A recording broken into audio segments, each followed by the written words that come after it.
ৰাভা জনগোষ্ঠীৰ পৰম্পৰাগত উৎসৱ বাইশু উৎসৱ। কামৰূপ জিলাৰ ৰাভা ছাত্ৰ সন্থা, মহিলা পৰিষদ আৰু ষষ্ঠ অনুসূচী দাবী সমিতিৰ উদ্যোগত 16 সংখ্যক বাইশু উৎসৱ বকুৰ বন্দাপাৰা অনুষ্ঠিত কৰা হয়। বকুৰ বন্দাপাৰাৰ সুধাকণ্ঠ ভূপেন হাজৰিকা মুকলি ৰংগমঞ্চ প্ৰাংগণত পালন কৰা হয় ষষ্ঠদশ বাৰ্ষিক বাইশু পূজা। অতীজৰে পৰা কৃষিভিত্তিক উৎসৱ বাইশু পূজা পালন কৰি আহিছে ৰাভা জনগোষ্ঠীয় লোকসকলে। এদিনীয়া বিস্তৃত কাৰ্যক্ৰমণিকাৰে আয়োজন কাৰ্যসূচী মতে পুৱা 3টা সংগঠনৰ পতাকা উত্তোলন, জাতীয় বীৰসকলক স্মৰণ কৰি শ্ৰদ্ধাঞ্জলি জ্ঞাপন কৰে।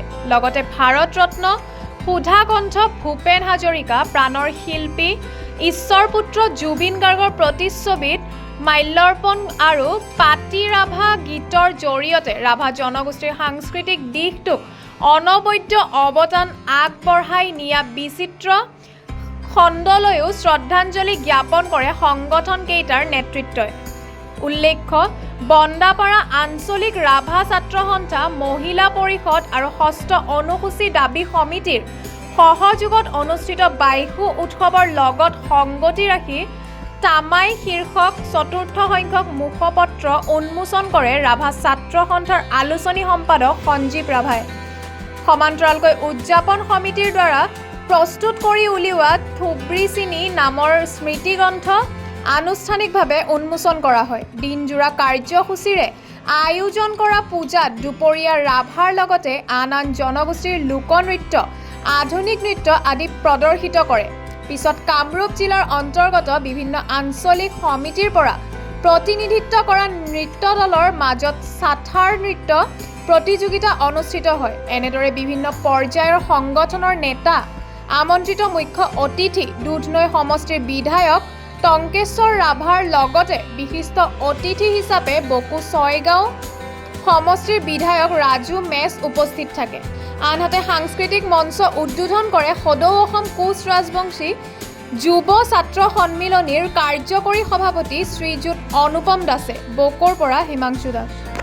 কামৰূপ জিলা ৰাভা ছাত্ৰ সন্থা, ৰাভা মহিলা পৰিষদ আৰু ষষ্ঠ অনুসূচী দাবী সমিতিৰ উদ্যোগত বন্দাপাৰা আঞ্চলিক 3টা সমিতিৰ সহযোগত এইবাৰ বন্দাপাৰা যি ডক্টৰ ভূপেন হাজৰিকা মুকলি মঞ্চ, এই মুকলি মঞ্চ বাকৰিত 6ষ্ঠ বাৰ্ষিক ৰাভা জাতীয় বাইশু উৎসৱ ইয়াত অনুষ্ঠিত হৈ আহি আছে।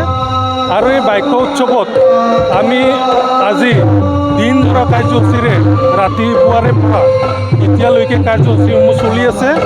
ৰাতিপুৱা নিখিল ৰাভা ছাত্ৰ সন্থাৰ পতাকা উত্তোলন, মহিলা পৰিষদ আৰু ষষ্ঠ অনুসূচী দাবী সমিতিৰ পতাকা উত্তোলনী কাৰ্যসূচী হৈ যায়।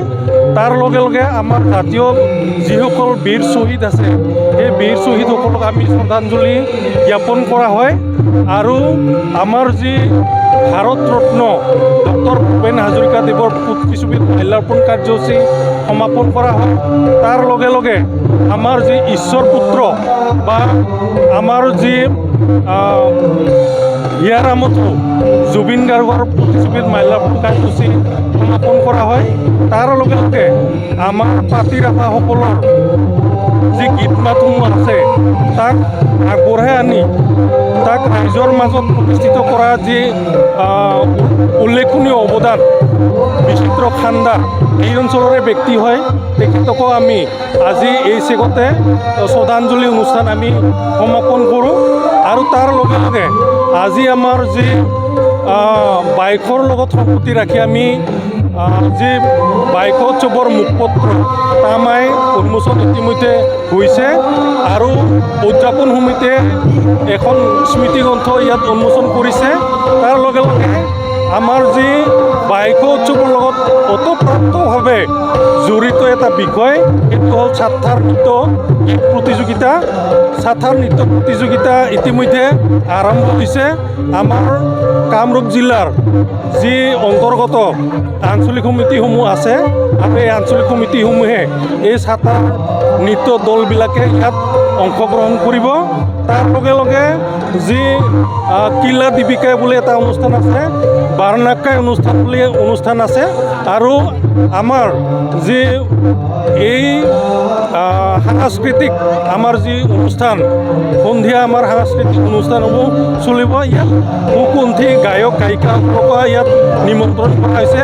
সেয়েহে অঞ্চলস্থ ৰাইজৰ সকলোৰে সহায় সহযোগত আমি এইবাৰ ডক্টৰ ভূপেন হাজৰিকা যি মুকলি মঞ্চ মুকলি বাকৰিত আমি ৰাইজৰ সহযোগত এইবাৰ ৬ষ্ঠতম বাৰ্ষিক বাইক উৎসৱ আমি